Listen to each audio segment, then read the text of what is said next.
أعوذ بالله من الشيطان الرجيم. بسم الله الرحمن الرحيم. وأحيط بثمره فأصبح يقلب كفيه على ما أنفق فيها وهي خاوية على عروشها ويقول يا ليتني لم أشرك بربي أحدا ولم تقل له فية ينصرونه من دون الله وما كان منتصرا. هنالك الولاية لله الحق هو خير ثوابا وخير عقبا. واضرب لهم مثل الحياة الدنيا كماء إن أنزلناه من السماء فاختلط به نبات الأرض فأصبح هشيما تذره الرياح وكان الله على كل شيء مقتدرا. المال والبنون زينة الحياة الدنيا والباقية الصالحات خير عند ربك ثوابا وخير أملا. ويوم نسير الجبال وترى الأرض بارزة وحشرناهم فلم نغادر منهم أحدا وعرضوا على ربك صفا لقد جئتمونا كما خلقناكم أول مرة بل زعمتم أن لن نجعل لكم موئدا. ووضع الكتاب فترى المجرمين مشفقين مما فيه ويقولون يا ويلتنا ما لهذا الكتاب لا يغادر صغيرة ولا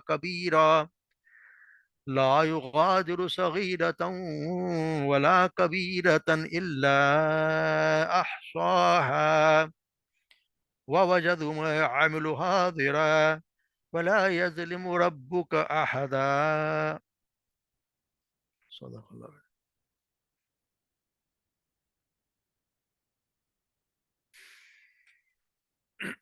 وَأُحِيطَ بِثَمَرِهِ بس گھیر لیا. گھیر لیا ساری اس کے پھل کو، یعنی تباہ کر دیا، اس کے پھل کو تباہ ہو گیا. فَأَصْبَحَ اس نے صبح کی اس حال میں، يُقَلِّبُ كَفَّيْهِ کہ وہ مل رہا تھا اپنی دونوں ہتھیلیاں، عَلَى مَا أَنفَقَ اس پر، ما انفق جو اس نے خرچ کیا، فی ہے اس پر، جو اس پر باغ پر جو خرچ کیا اس پر. وَهِيَ خَاوِيَةٌ عَلَى عُرُوشِهَا اور وہ یعنی کہ باغ خاویۃ گرا ہوا تھا، علی عروشها اپنی چھتریوں پر.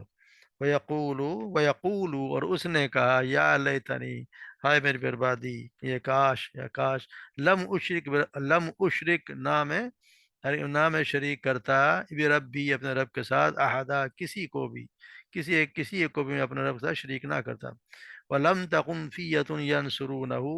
پس نہ ہی لہو فیتن اس کے لیے کوئی جماعت کام ینصر تو اس کی مدد کرتی،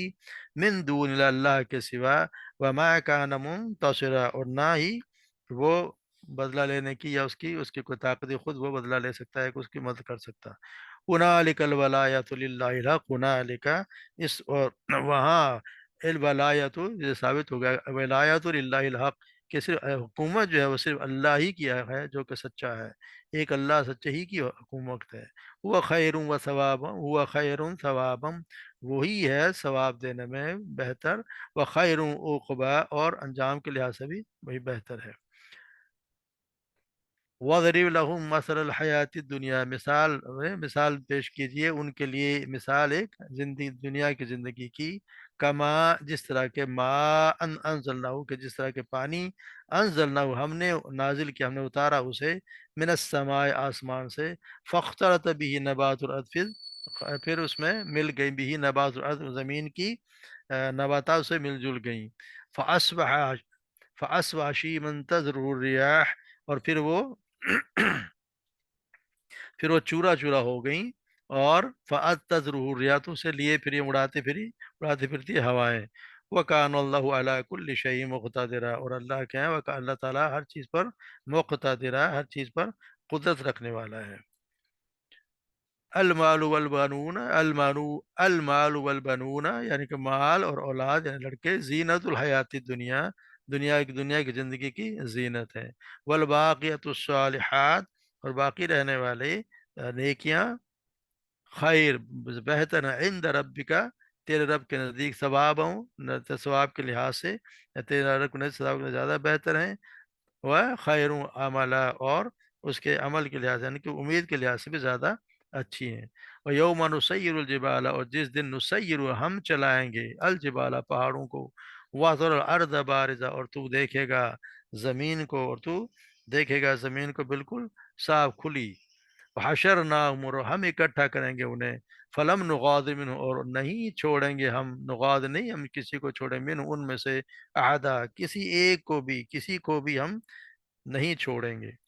وَعُرِضُوا عَلَىٰ رَبِّكَ سفر، وہ پیش کیے جائیں گے، عُرِضُوا وہ پیش کیے جائیں گے، عَلَىٰ رَبِّكَ اپنے رب کے ہاں، اس کے رب کے سامنے، صفا صفیں باندھے ہوئے، لقد جئتمونا کما خلقناکم اول مرہ، لقد یقیناً، جئتمو تم آ گئے، نا ہمارے پاس، کما جس طرح، خلقناکم خلقنا ہم نے پیدا کیا، کم تمہیں، اول مرہ جس طرح پہلی مرتبہ،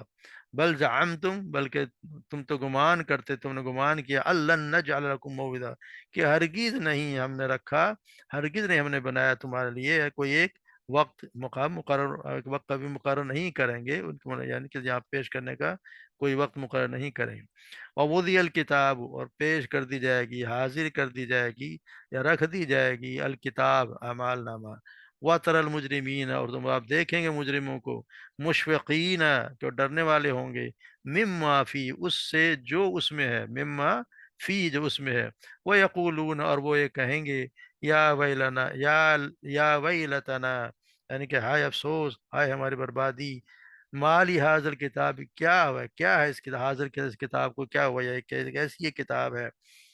لا یغادر صغیرۃ ولا کبیرۃ نہیں چھوڑی، لا یغادر اس نے نہیں چھوڑتی، لا یغادر صغیرۃ کوئی چھوٹی بات، ولا کبیرۃ نہ ہی کوئی بات، الا احصیٰ مگر اس نے اسے گن رکھا ہے۔ ووجدوا ما عملوا حاضرا، اور وہ ووجدوا پائیں گے، ما عملوا حاضرا جو بھی انہوں نے عمل کیا ہوگا، حاضرا حاضر، ولا یظلم ربک اور نہیں ظلم کرے گا تیرا رب، احدا کسی کے ساتھ بھی، یعنی تیرا رب کسی کے ساتھ بھی ظلم نہیں کرتا، نہیں کرے گا۔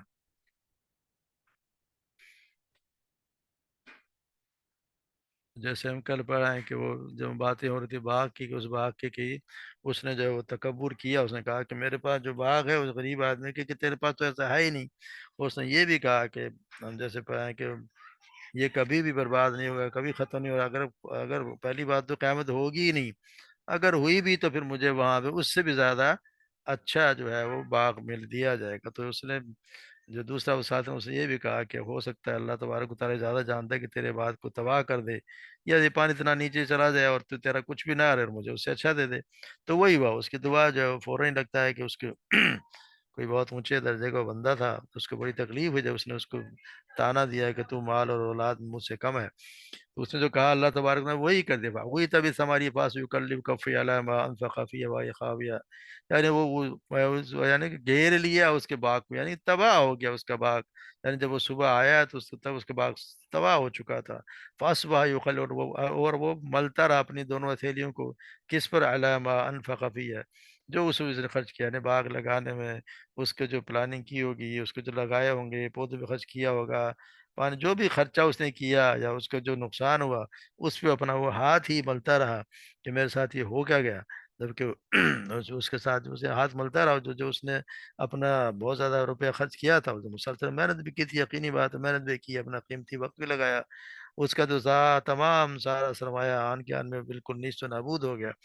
اور اس بربادی پر وہ کچھ بھی نہ کر سکے سوائے افسوس کے، افسوس ہی وہ کرنا پھر، یہ خواب ہے تمہارا روش ہے، اس باغ گرا پڑا چھتریوں پر، یعنی انگور کی بیلیں جن چیزوں پہ چھتریوں پہ چڑھائی گئی تھی وہ سب کے سب اوندھی پڑی تھی، اس کو کچھ بھی اس کے ہاتھ نہ آیا، یعنی سب کچھ ہی اس کا تباہ ہو گیا، جو کچھ اس کے باغ تھا اس کو اللہ تبارک و تعالیٰ نے تباہ کر دیا۔ تو جب تباہ ہو گیا تو پھر اس نے یہ کہا یقول یا لیتنی لم اشرک بربی احدا، کہ کاش کاش میں اپنے رب کے ساتھ کسی کو شریک نہ ٹھہرا تھا۔ اب یہاں یہ جملہ دیکھیں کہ اسے کیا آپ دیکھیں کہ کتنا اس شخص کو، یہاں پہ اگر ہم ویسے دیکھیں تو یہاں پہ کوئی شرک والی بات ہے ہی نہیں، کہاں سے شرک ہے؟ کسی کی دیوی کو نہیں پکارا، کسی بزرگ کو نہیں پکارا، کسی اور سے تو اس نے کوئی مدد مانگی نہیں، مگر یہاں وہ خود ہی کہہ رہا ہے کہ میں نے کسی کو شریک اللہ کے ساتھ نہ کیا ہوتا۔ تو مطلب یہ کوئی شخص نے اللہ تبارک و تعالیٰ کی قدرت اور اس کے اختیارات کو بھلا کر ظاہری اسباب اور جو مادی وسائل ہیں ان پر توکل کر لیا، اور یہی وہ شرک تھا جس کا خود اس نے یہ اعتراف کر لیا، یعنی کہ جو اللہ تعالیٰ کی قدرت کو بھلا کے اور اس پہ بات اسباب پہ جو کرے تو اس پھر شرک، یہ اس کے لیے پھر وہی اس کے لیے شرک بن جاتا ہے کہ اس نے کیا کیا، کیونکہ قیامت تو یاد پہلے تو یا تو وہ قائل تھا ہی نہیں، یا پھر یہ کہ اگر یہ بھی کہہ دیا کہ جو وہاں پہ بہرحال اگر قیامت ہوئی بھی تو وہ زندگی سے بہتر پاؤں گا، تو یہاں اس کے یہ اور ہے کہ یہ لوتم شخص کو فقرہ جو اس نے پہلے بھی کہا تھا کہ کاش عمرہ شریف نہ گیا ہوتا تو اس نے پہلے اس نے کہا تھا کہ میں کفر، اس کے ساتھ نہیں کہا تھا کفر نہ کرتا تو، یا وہ خود کہہ رہا تھا یا تو آپ ویسے دیکھیں تو آپ تو اس کے اس کا پچھتاوا یہ تھا کہ میں نے اپنا شرک نہ کیا، تو آپ کو دیکھیں تو اس نے کیا شرک کیا؟ تو شرک کیا مادہ پرستی کا شرک، مادہ پرست یعنی اس کے اسباب کو زیادہ اللہ کے مقابلے میں کر دیا کہ یہ اسباب جو ہے نا مجھے ہمیشہ ہمیشہ کے رہیں گے، تو یہ اس کے لیے وہی اس کے لیے شرک تھا۔ اور آج کے دور میں یہ سب سے بڑا اگر آپ دیکھیں تو آپ کے شرک یہی ہے کہ آج کے مکمل نقشہ اس رقوع میں اقدار دیکھتا آج کے دور کا پیش کر دیا گیا۔ یہ شرک کی جدید قسم ہے جس کو پہچاننے اور محتاط رہنے کی بہت زیادہ ضرورت ہے، کہ ہم بات بات پہ ہم غور ہی نہیں کرتے اور ہم اللہ تبارک و تعالیٰ کے علاوہ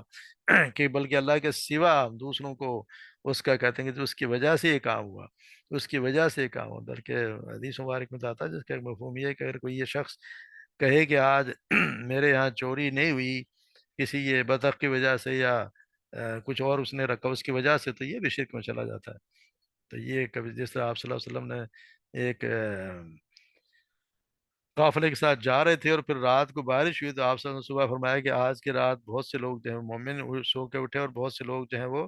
گمراہ ہو گئے، یا کوئی اور لفظ استعمال کیا تو ان کا کیا وہ کس طرح؟ تو آپ نے فرمایا جو بارش ہوئی لوگوں نے یہ گمان کیا اللہ تبارک و تعالیٰ سے بارش ہوئی تو وہ تو مومن ہے، لیکن جس نے یہ گمان کیا کہ فلاں ستارہ کے قریب چلا گیا، ستاروں کی وجہ سے یہ بارش ہوئی ہے، تو وہ پھر وہ اپنے راستے سے آنے سے وہ پھر گمراہ ہو گیا۔ اس طرح ہمیں بہت زیادہ احتیاط کرنی چاہیے کہ ہم کہیں کہیں چھوٹے موٹے شرک میں تو کہیں ہم بے خیالی میں جس کا ہمیں اندازہ بھی نہیں اور ہم شرک کر بیٹھے ہیں، یہاں جس طرح اس بندے نے شرک کیا پھر ہوا کہ ولم تقل له فیۃ جس کی وہ بہت بڑی باتیں کرتا تھا کہ میں میرے پاس تو بڑی فوج ہے، میرے پاس بڑی اولاد ہے، اور وہ کوئی بھی اس کے کام نہیں ہے من دون اللہ وما کان منتصرا، اور نہ ہی اس کی کوئی مدد کرنے والا تھا اور نہ ہی اس کے کوئی کام آتا اور نہ ہی اس کو کوئی بچانے والا تھا، اللہ سے کون بچا سکتا ہے؟ تو نہ ہی وہ خود بچنے والا تھا اور نہ ہی اس کی کوئی مدد کرنے والا تھا، تو یہ اس کے ساتھ جو کچھ ہوا تو یہاں پہ صاف پتہ چل گیا ہنالک الولاۃ ولایۃ للہ الحق، کہ جو یہاں پہ صاف پتہ ہے کہ یہ ولایت جو ہے وہ اللہ ہی کے لیے جو سچ ہے۔ ولایت سے مراد یہ کہ ولایت جیسے ہم کہتے ہیں آ، کسی صوبے کا کسی حکومت کے بھی اقتدار میں جو لوگ ہوتے ہیں اس کو بھی والی کہتے ہیں، فلاں یعنی علاقے کا یا مالک وہاں کا والی ہے، یعنی حکمران کو کہتے ہیں۔ اس لیے یہاں ولایت جو ہے واو پر جو ہے وہ زبر ہے تو وہ اس کے ساتھ بنا، اس لحاظ سے مفہوم ہے کہ کل کا کل اقتدار اللہ اختیارات اور اللہ ہی کے لیے جو الحق ہے، یعنی سارے کا سارا اقتدار اور اختیار اللہ ہی کے لیے الحق ہے، اس کے ساتھ کسی کے ساتھ نہیں۔ اسی سے وہ دوسرا جب ولی بھی بنایا جس کے معنی دوست اور پشت پناہ کے بھی ہوتے ہیں، اسے اس میں واو کے ساتھ زیر لگتی ہے، جس طرح ہم پڑھتے ہیں نا اللہ ولی الذین آمنوا یخرجهم من الظلمات الى النور، تو وہ وہاں پہ یا اللہ ان اولیاء اللہ، اسی سے ولی کا جمع جو اولیاء ہو جاتا ہے، الا ان اولیاء اللہ لا خوف علیہم ولا هم يحزنون۔ تو پھر یہ بتایا گیا هنالک الولایۃ للہ وهو خیر ثوابا وخیر عقبا، یعنی وہی بہتر انعام دینے میں بھی اور وہی بہتر عاقبت کے اعتبار سے بھی، یعنی انعام وہی بہتر ہے جو وہ بخش، اور انعام وہی بخیر ہے جو وہ دکھائے، یعنی جو اللہ تبارک و تعالیٰ دے وہی بہتر ہے، اس کے سوا کسی کے پاس کچھ بھی نہیں۔ پھر ہم دیکھتے ہیں اللہ تبارک و تعالیٰ نے ہمیں ایک اور مثال دے کے ہمیں سمجھایا گیا دنیا کی زندگی کی، اللہ تبارک و تعالیٰ کی مثال دی ہے کہ ان لوگوں کو سمجھا دو کہ وَاضْرِبْ لَهُم مَثَلَ الْحَيَاةِ الدُّنْيَا كَمَاءٍ أَنزَلْنَاهُ مِنَ السَّمَاءِ، کہ ان کو مثال دو دنیاوی زندگی کے، جس طرح ہم آسمان سے پانی نازل کرتے ہیں، آسمان سے پانی نازل کرتے ہیں، اور پھر وہ زمین میں آتا ہے، زمین اس سے کو اس کی وجہ سے زمین سے بہت ساری فصلیں اگتی ہیں اور وہ ہری بھری ہو جاتی ہے، اور پھر آپ دیکھتے ہیں کہ انسان بڑا، جس نے وہ بویا ہوتا ہے، بڑا خوش ہوتا ہے کہ کتنا سرسبز اس کا واقعہ زمین ہو گئی۔ اس سے پھر بعد کچھ عرصے بعد جو بھی فصل ہے یا پھل ہے وہ جی السلام علیکم، کہاں تک پہنچے تھے ہم؟ ہمارا کنیکشن کٹ گیا تھا، ہے کسی کو ذہن میں؟ وضرب مثل الحیات الدنیا، ہاں اس کی کچھ باتیں تو ہو گئی تھی نا کہ ہوئی نہیں؟ یہ خیر العقبہ تک ہو گئی تھی، وضرب مثل الحیات الدنیا۔ چل پڑھ لیتے ہیں اس کو، ٹھیک ہے۔ للہ الحق تک۔ جی، وَضْرِبْ لَهُم مَثَلَ الْحَيَاةِ الدُّنْيَا كَمَاءٍ أَنزَلْنَاهُ مِنَ السَّمَاءِ۔ تو یا اللہ تبارک و تعالیٰ کی مثال دے رہے ہیں دنیا کی زندگی کی، جو جس طرح کہ اللہ تبارک و تعالیٰ کہتے ہیں کہ ہم نے جس طرح آسمان سے پانی برسایا، پھر اس سے جب پانی آیا تو زمین نے اسے پانی کو ٹھہرا لیا، اور اس سے مختلف قسم کی فصلیں ہم دیکھتے ہیں، فصلیں اگتی ہیں، نباتات یا پھل اگتے ہیں، اور پھر انسان بڑا خوش ہوتا ہے۔ ایک وقت آتا ہے کہ کچھ عرصے بعد وہ اس کا وہ ہوتا ہے کہ زرد پڑ جاتی ہے، اور پھر وہ چورا چورا ہو جاتے ہیں، اور اللہ تبارک و تعالیٰ کہتے ہیں کہ اس کے ہوائیں لیے اڑے پھرتی ہیں۔ تو یہی مثال اللہ تبارک و تعالیٰ ہماری دنیا کی زندگی کی بھی دی ہے کہ انسان جو ہے وہ بچہ پیدا ہوتا ہے، بڑی خوشیاں منائی جاتی ہیں، پھر وہ بڑا ہوتا ہے، جوان ہوتا ہے، اپنی پوری جوانی بھی ہوتا ہے، کام کاج کرتا ہے اور بڑا سنورتا ہے، اور پھر ریڑھ عمر میں چلا جاتا ہے، اور یہ وقت آتا ہے کہ بڑھاپے میں چلا جاتا ہے، تو اس کے اعضاء بھی اور اس کے ذہن بھی سارے کمزور پڑنے لگ جاتے ہیں، اور پھر وقت آتا ہے کہ مٹی کے ساتھ مٹی بن جاتے ہیں، اسے دفن کر دیا جاتا ہے، مٹی کے ساتھ مٹی بن جاتا ہے۔ تو یہ اسی طرح مثال اللہ تبارک و تعالیٰ کی دنیا کی زندگی کی مثال ایسی ہی ہے، جیسے تم دیکھتے ہو کھیتی کو، اس پہ اتنا انسان کو کوئی اترانا نہیں چاہیے کہ بہت زیادہ کیا ہو رہا ہے۔ اللہ تبارک نے اس طرح دوسری جگہ بھی جس طرح مثال دی اللہ تبارک و تعالیٰ نے، کہ جس طرح سورہ یونس میں بھی ہے، انما مثل الحیات الدنیا کماء انزلناه من السماء فاختلط به نبات الارض مما یاکل الناس والانعام۔ دنیا کی زندگی کی مثال تو بس اس پانی کی سے جسے ہم نے آسمان سے اتارا، تو اس کے ساتھ زمین سے اگنے والی چیزیں خوب مل جل گئیں، جسے انسان اور چوپائے کھاتے ہیں۔ تو اسی طرح اللہ تبارک و تعالیٰ مثال دے کے ہمیں سمجھاتے ہیں کہ یہ دنیا کی زندگی صرف امتحان کے لیے ہے، یہ ہمیشہ ہمیشہ کے لیے یا کوئی اس میں مقابلہ بازی اور فخر جتانے کے لیے نہیں ہے، یہ تو امتحان کا ایک وقفہ ہے جس میں اتنے انسان فائدہ اٹھا لے۔ جس طرح سیدنا عمر بن عوف رضی اللہ تعالیٰ بیان کرتے ہیں کہ آپ صلی اللہ علیہ وسلم نے فرمایا، اللہ کی قسم مجھے تم پر فقیری کا ڈر نہیں ہے، بلکہ مجھے اس بات کا ڈر ہے کہ تم پر دنیا کشادہ ہو جائے گی، جیسے تم سے پہلے لوگوں پر کشادہ ہوئی تھی، اور پھر تم دنیا میں ایک دوسرے سے آگے بڑھنے لگو گے، جیسے اگلے لوگ دنیا میں ایک دوسرے سے آگے بڑھنے لگے ہیں، اور دنیا تمہیں ہلاک کر دے گی جیسے اسے ان لوگوں کو ہلاک کیا تھا۔ تو آج ہم دیکھ لیں گے آپ صلی اللہ علیہ وسلم کا فرمانا بالکل 100% درست ہے کہ آج ہم اسی چکر میں پڑے ہوئے ہیں کہ دنیا کی زندگی کس کی بہتر سے بہتر ہو جائے، کس کے پاس سب سے اچھا گھر ہو، کس کے پاس اچھی سے اچھی گاڑی ہو، ہم اسی چکر میں لگے اور آخرت کو ہم بالکل بھول گئے ہیں۔ سیدنا ابو سعید خدری بیان کرتے ہیں کہ آپ صلی اللہ علیہ وسلم نے فرمایا، دنیا ظاہر میں میٹھی اور سبز ہے جیسے تازہ میوہ، اور اللہ تعالیٰ تمہیں اس میں خلیفہ بنا کر دیکھنا چاہتا ہے کہ تم کیسے عمل کرتے ہو، بس دنیا سے بچو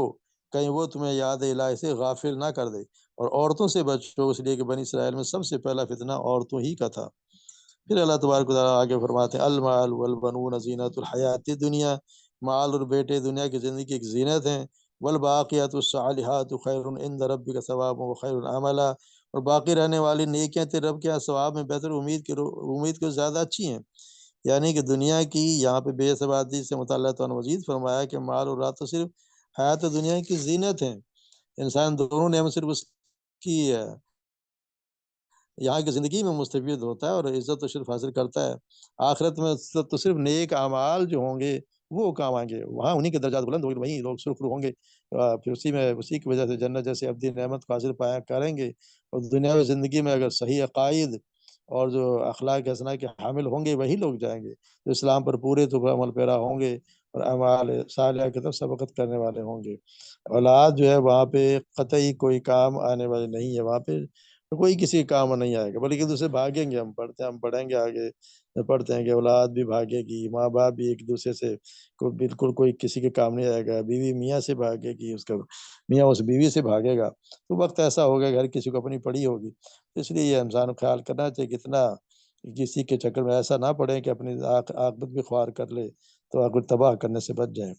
یہ جس طرح اللہ تبارک و تعالیٰ نے آل عمران میں سورہ فرمایا زُيِّنَ لِلنَّاسِ حُبُّ الشَّهَوَاتِ مِنَ النِّسَاءِ وَالْبَنِينَ وَالْقَنَاطِيرِ الْمُقَنطَرَةِ مِنَ الذَّهَبِ وَالْفِضَّةِ وَالْخَيْلِ الْمُسَوَّمَةِ وَالْأَنْعَامِ وَالْحَرْثِ.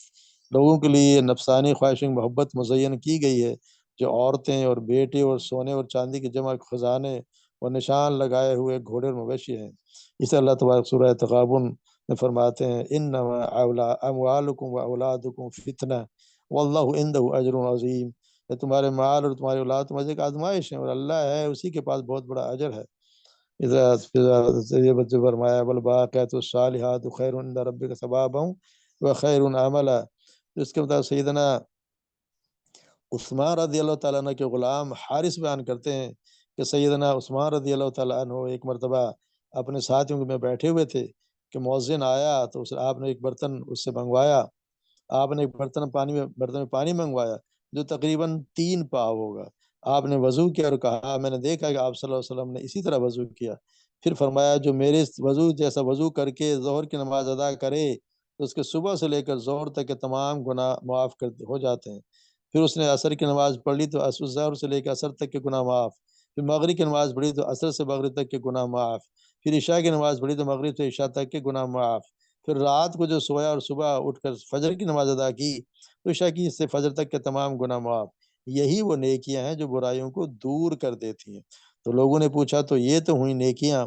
اب عثمان آپ یہ بتائیں کہ باقیات الصالحات کیا ہیں؟ عثمان رضی اللہ عنہ نے فرمایا یہ وہ ہیں لا الہ الا اللہ وسبحان اللہ والحمد للہ واللہ اکبر ولا حول ولا قوت الا باللہ. یعنی اللہ تبارک و تعالیٰ کی توحید، اللہ تبارک کو حمد و ثنا کرنا، یہ بھی اصل میں یہ کہ جو بھی نیک کام ہے وہ واقعات یعنی کو بچا رہے ہیں. ہمیں کوشش یہ بھی کریں کہ ہماری ہم نیکیوں کو بچائیں بھی، ہم نیکیوں کو ضائع بھی کرتے ہیں. ایک طرف سے نیکی کمائی اور پھر ہم نے اس کو کسی کی غیبت کر لی، ہماری نیکی ضائع ہو گئی. کسی کے برا چغلی کر لی، کسی کے کہیں جھوٹ بول دیا، کسی کو گالی دے دی، کسی سے کوئی اور بات کہہ دی. اب اپنی نیکیوں کو کم سے کم ضائع کرنے سے بچائیں، نیکیوں کو بچا کے رکھیں، باقی رکھیں تاکہ نیکیاں ہمارے کام آئیں. اگر ہم ضائع کر بیٹھے تو جو محنت کر رہے ہیں وہ بھی ضائع گئی، اس کو کوئی فائدہ نہیں ہوا. اس کا بہترین حل یہ ہے کہ کم سے کم رمضان میں تو فالتو باتوں سے پرہیز کیا جائے اور زیادہ سے زیادہ وقت اللہ تبارک و تعالیٰ حمد و ثنا میں اور قرآن مجید پڑھنے میں لگائیں. سیدنا ابو ہریرہ بیان کرتے ہیں آپ نے فرمایا جب انسان فوت ہو جاتا ہے تو اس کے اعمال کا سلسلہ منقطع ہو جاتا ہے، لیکن 3 چیزیں باقی رہتی ہیں. ایک صدقہ جاریہ، دوسرا وہ چیز جو علم جس سے فائدہ حاصل ہو، یعنی وہ علم جس سے کوئی لوگ فائدہ اٹھائیں، اور تیسری نیک اولاد جو اس کے لیے دعا کرے. تو اپنی اولاد کو بھی نیک بنایا تاکہ آپ کے لیے صدقہ جاریہ ہو. اگر نیک اولاد نہیں ہوگی تو وہ صدقہ جاریہ نہیں ہوگی. کم سے کم نماز یقینی ہر حال میں نماز اولاد کو پڑھنی چاہیے. کوئی جب انسان نماز پڑھتا ہے تو پھر اپنے ماں باپ کے لیے خود بخود ہم پڑھتے ہیں ربی جعلنی، تو اس میں پڑھتے ہیں اللہم اغفر لی ولوالدی، اے اللہ مجھے بخش دے، میرے ماں باپ کو بخش دے. ماں باپ کے لیے دعا بھی ہو جاتی ہے. تو کم سے کم اپنی اولاد کو پکا نمازی تو بنائے، یہ بہت ضروری ہے. پھر یہاں بتایا جا رہا ہے کہ اللہ تبارک و تعالیٰ دنیا کی بے ثباتی اور قیامت میں اجر و ثواب بیان کرنے، آخرت کے کچھ احوال بھی یہاں بتائیں. یوم نسیر الجبال وترى الارض بارزا وحشرناهم فلم نغادر منهم احدا. اور جس دن ہم پہاڑوں کو چلائیں گے اور تو زمین کو صاف میدان دیکھے گا، ہم انہیں اکٹھا کریں گے تو ان میں سے کسی کو نہیں چھوڑیں گے. یار ایک وقت آئے گا کہ ساری زمین بالکل صاف ہو جائے گی، یہ پہاڑ جو اڑا دیے جائیں گے. ہم پڑھتے ہیں کہ اون کی طرح یہ پہاڑ اڑ جائیں گے، لوگوں کو نظر آئے گا کہ جیسے اون اڑ رہی ہے، پہاڑ ہوں گے. اور پھر یہاں پہ زمین پہ کوئی سلوٹ بھی نہیں ہوگی، دور تک بالکل صاف چٹکل میدان ہوگا. تو یہ پھر ہر چیز کو اللہ تبارک و تعالیٰ اڑا دیں گے، اور جب زمین ہو جائے گی نہ کوئی عمارت ہوگی، نہ پہاڑ ہوگا، نہ درخت ہوگا، نہ کوئی اور چیز. اللہ تبارک و تعالیٰ ہر جن و انس کو میدان محشر میں جمع کرے گا، کوئی ایک فرد بھی نہیں چھوٹے گا. اللہ آدم السلام سے لے کے آخری دن تک جتنے لوگ انسان پیدا ہوئے سب کے سب میدان محشر میں اکٹھے ہوں گے، اور اللہ تبارک و تعالیٰ اس دن سب کو اکٹھا کرے گا. جیسے شاہ الجبال سیرت، جب پہاڑ چلائے جائیں گے. دوسرے اللہ تعالیٰ نے فرمایا یوم تمور السماء مورا وتسیر الجبال سیرا، آسمان لرزے گا، سخت لرزنا، اور پہاڑ چلیں گے بہت چلنا. تو اللہ تبارک و تعالیٰ اس دن سب کو اکٹھا کریں. سورہ طٰہٰ اللہ تبارک و تعالیٰ فرماتے ہیں اور تجھ سے پہاڑوں کے بارے میں پوچھتے ہیں کہ تو کہہ دے کہ میرا رب انہیں اڑا کر بکھیر دے گا، کہ انہیں ایک چٹیل میدان بنا کر چھوڑے گا جس میں نہ تو کوئی کجی تو دیکھے گا اور نہ کوئی ابری ہوئی جگہ. وحشرناہم فلم نغادر منہم احدا، اگلے پچھلے تمام لوگوں کو اللہ تبارک و تعالیٰ جمع کر لیں گے، ان میں سے کسی کو بھی، چھوٹے بڑے کسی کو نہیں چھوڑیں گے. سورہ واقعہ میں اللہ تبارک و تعالیٰ فرماتے ہیں قل ان الاولین والآخرین، کہہ دے کہ بے شک تمام پچھلے اور اگلے، پہلے اور پچھلے، لمجموعون الی میقات یوم معلوم، اور اس دن ایک دن معلوم کے وقت مقرر پر یقین اکٹھے کیے جائیں گے، اور پھر اللہ تبارک و تعالیٰ کے سامنے سب حاضر کر دیے جائیں گے. اریدوا علی ربک صفا، اور وہ تیرے رب کے سامنے صفے باندھے کہ سارے کے سارے صفے باندھے کھڑے ہوں گے. لقد جئتمونا کما خلقناکم اول مرہ، اور تم آ گئے. پھر اللہ تبارک فرمایا کہ بلا شبہ تم ہمارے پاس اسی طرح آئے ہو جیسے ہم نے تمہیں پہلی بار پیدا کیا. اس کے لیے ایک تو یہ کہتے ہیں کہ شاید یہ وہ اس طرح جس طرح ہم پڑھتے ہیں الست بربکم، یعنی اللہ تبارک نے ساری روحوں کو اکٹھا کر کے اور سب سے ایک عہد لیا تھا کہ میں تمہارا رب نہیں ہوں. تو اسی طرح اللہ تعالیٰ اس دن بھی سب روحوں کو ایک ساتھ اکٹھا کیا تھا. یہاں بھی اللہ تبارک و تعالیٰ سب انسانوں کو یہاں پہ اکٹھا کر لیں گے ایک ہی دن. یہ فرمایا صاحب کے سارے آگے تم اسی طرح جس طرح ہم نے تمہیں پہلے دن پیدا کیا تھا. بل زعمتم ان لن نجعل لكم موعدا، بلکہ تم نے تو گمان کیا تھا ہم تمہارے لیے کوئی وعدے کا کوئی وقت مقرر نہیں کریں گے. یعنی لگتا ہے جیسے کسی کو، کچھ لوگوں کو جن کو یقین نہیں تھا کہ وہ اللہ کے پاس جانا ہے، ان کا تو یہ تھا. تو یہی بتایا جا رہا ہے کہ تمام حاضرین اللہ کے سامنے سب باندھے کھڑے ہوں گے، اور اللہ ان سے کہے گا جس طرح ہم نے تمہیں پہلی بار پیدا کیا آج دوبارہ زندہ کر کے اپنے سامنے کھڑا کیا ہے. حالانکہ پھر ان سے کہا جا رہا ہے کہ جو بعض موت کا انکار کرنے والے، ان سے کہا جا رہا ہے کہ تم تو سمجھ رہے تھے کہ ہم نے تمہیں دوبارہ زندہ کرنے اور تمہارے حساب کتاب اور جزا و سزا کو وقت مقرر نہیں کر رکھا، اسی لیے زمین میں اپنی منمانی کرتے رہے اور ہماری اطاعت و بندگی سے تم غافل رہے. اب یہاں پہ سارے کے سارے اللہ تبارک و تعالیٰ کے سامنے سارے جواب دہ ہوں گے. پھر عائشہ فرماتی ہیں کہ آپ نے فرمایا کہ قیامت کے لوگ سارے ننگے پاؤں ننگے بدن سارے اکٹھے کیے جائیں گے. میرا کیا رسول اللہ، اس طرح تو مرد اور عورتیں ایک دوسرے کو دیکھیں گے. آپ فرمایا وقت اتنا سخت ہوگا کہ ان باتوں کو کسی کو ہوش بھی نہیں ہوگا. پھر یہاں بتایا جائے وَوُضِعَ الْكِتَابُ فَتَرَى الْمُجْرِمِينَ مُشْفِقِينَ مِمَّا فِيهِ وَيَقُولُونَ يَا وَيْلَتَنَا مَا لِهَذَا الْكِتَابِ لَا يُغَادِرُ صَغِيرَةً وَلَا كَبِيرَةً إِلَّا أَحْصَاهَا، اور کتاب رکھ دی جائے گی، یعنی کہ نامہ اعمال جو ہے وہ سب کے ساتھ سب کا ہاتھ میں دے دیا جائے گا. جو اچھے لوگ ہوں گے، یعنی کہ جو جن کا نامہ اعمال اچھا ہوگا ان کو دائیں ہاتھ میں دے دیا جائے گا،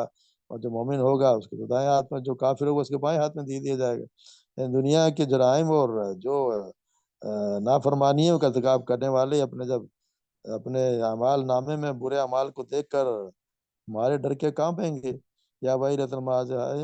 مشفقین فیہ ما یقولون، جو کچھ اس میں اس کو دیکھ کر وہ ڈریں گے. یقولون، اور کہیں گے کہ کاش یہ کیسی کتاب، یا ویلنا ما لہذا الکتاب، اس کتاب کو کیا ہوا، یعنی اس کو کتاب کیا، جس نے کوئی چھوٹی سے چھوٹی چیز ہے، بڑی سے بڑی چیز بھی چھوڑی نہیں، سب کو گن کے رکھ دیا. تو ہم پہلے تو پھر بھی لوگوں کے لیے مشکل ہوتی تھی، وہ علم غیب کی بات بھی اللہ نے فرمایا، رسول نے فرمایا سچ ہے، اس پہ یقین کرنا ہوتا ہے. مگر اب تو ہمارے لیے بڑا آسان ہو گیا، ہم دیکھتے ہیں کہ چھوٹی چھوٹی ایک چپ ہے، اس میں کتنی زیادہ معلومات اکٹھی ہو جاتی ہیں. اور وہ ایک چپ اگر کسی کو پکڑا دو، اس کو اگر آپ کمپیوٹر میں ڈال دیں تو کتنی اس کی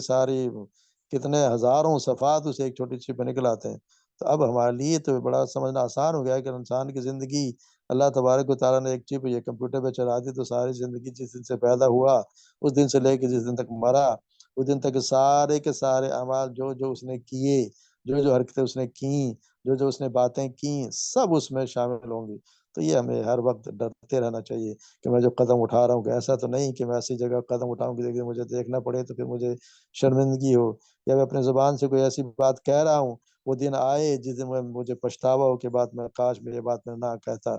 یہ ہمیں جب بات کریں تو بھی سوچنا چاہیے، کوئی کام کریں اس وقت ہمیں احساس ہونا چاہیے کہ ایک دن آئے گا کہ اللہ تبارک و تعالیٰ ہمارا ایک ایک چیز جو اس میں ہمارے اعمال نامہ میں درج ہوگی. ہمارے ساتھ اللہ تبارک و تعالیٰ نے 2 فرشتے رکھے ہیں جو ہر بات، ہر قول و فعل ہمارا جو بھی ہے قول بات کرتے ہیں، ہر لفظ ہمارا لکھ رہے ہیں. تو یہ ہمیں ان سے ہر وقت یہ ذہن میں رکھنا چاہیے کہ اللہ تبارک و تعالیٰ کے علم میں جو کچھ میں کر رہا ہوں اللہ تبارک و تعالیٰ علم میں ہے. تو ہم یہ سوچتے ہیں کہ مجھے کوئی بڑا دیکھ رہا تھا ہم ذرا جھجک جاتے ہیں، یا یہی دیکھ لیتے ہیں کہ میں اکیلا، مجھے کوئی دیکھ رہا تو میں ذرا گناہ کرنے سے بچ جاتا ہوں. تو یہ پھر ہمیں کم سے کم یہ اگر ذہن میں ہو جائے کہ اللہ تبارک و تعالیٰ مجھے دیکھ رہا ہے اور اللہ کے علم میں ہے کہ میں کیا کر رہا ہوں، تو پھر انسان یقیناً جو ہے وہ گناہوں سے ضرور بچ جائے گا، گناہوں سے ضرور بچے گا. سیدنا ابو ذر بیان کرتے ہیں کہ جس طرح اللہ تبارک و تعالیٰ نیکیوں کو، پھر جب اللہ تبارک و تعالیٰ چاہیں گے تو اپنے جو گناہ ہے ان کو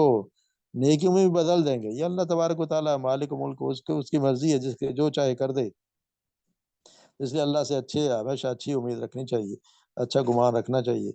سیدھا جس طرح سے ابو ذر بیان کرتے ہیں، آپ نے فرمایا کہ میں اس آدمی کو جانتا ہوں